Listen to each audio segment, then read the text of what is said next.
A política peruana é tão caótica que nem mesmo o fim da apuração das eleições significa que o país já tenha um novo presidente confirmado. Depois de mais de 2 semanas e 100% de apuração, o presidente eleito deveria ser o professor socialista Pedro Castilho, que teve apenas 44 mil votos de vantagem. Só que a homologação não aconteceu. A derrotada Keiko Fujimori, numa manobra clássica da direita latino-americana, entrou na justiça com mais de 800 processos tentando anular milhares de votos sob acusações não comprovadas de fraude. É muito provável que a estratégia de Keiko dê errado, mas mesmo que ela não consiga virar o jogo contra o Castilho nessa espécie de golpe legal, ela já conseguiu o que queria. Pelo menos por enquanto, criou um cenário de incerteza, botando gente nas ruas e dando voz a eleitores mais radicais que estão ameaçando a justiça eleitoral do país e sonham até com intervenção militar. Há quem especule que essa manobra também seja uma cortina de fumaça para que a própria Keiko evitasse ser presa novamente. Vale lembrar que, em plena apuração, o Ministério Público do Peru pediu prisão imediata da candidata, que estaria violando a sua liberdade condicional. Seja como for, essa tática vem ganhando espaço entre candidatos derrotados de direita ao redor do mundo e também deve ser utilizada por aqui se Jair Bolsonaro perder as eleições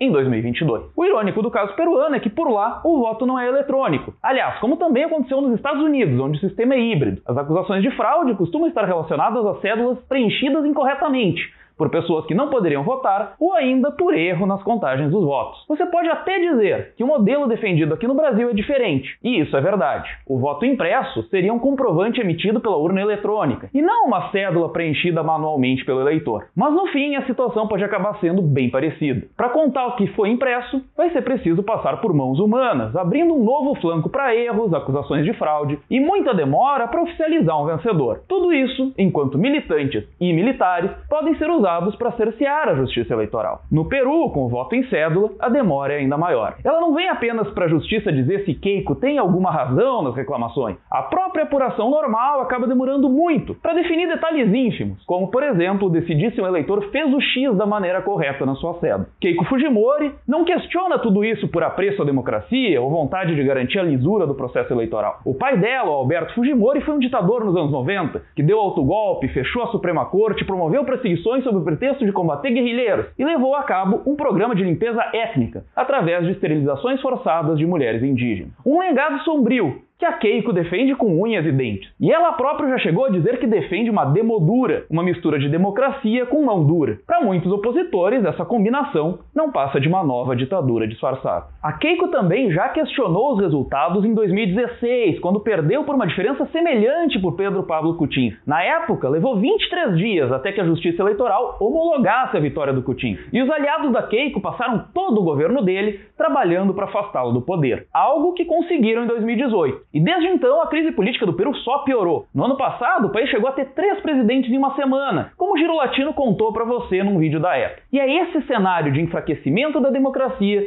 que faz Keiko Fujimori ter mais esperanças agora. Mesmo que a estratégia de reverter os resultados dê errado, a oposição já denuncia que o verdadeiro plano dela seria outro: atrasar tanto a proclamação de um presidente eleito que no dia da posse o país não tenha ninguém oficializado para assumir o cargo. Isso acontece em 28 de julho. E se até lá não houver um vencedor, a expectativa é que tome posse o presidente do Congresso, que no limite algumas pessoas acham que poderia até convocar novas eleições, jogando no lixo todo o processo eleitoral que acabou de ser encerrado. Juristas garantem que a Constituição não permite a realização de novas eleições, mas que esse cenário seja sequer cogitado já mostra o nível de incerteza política peruana atualmente. Você já viu esse filme? A Bolívia teve um golpe em 2019 com base em acusações não comprovadas de fraude na reeleição do Evo Morales. Finalmente, el día 10, las Fuerzas Armadas dicen que renuncie.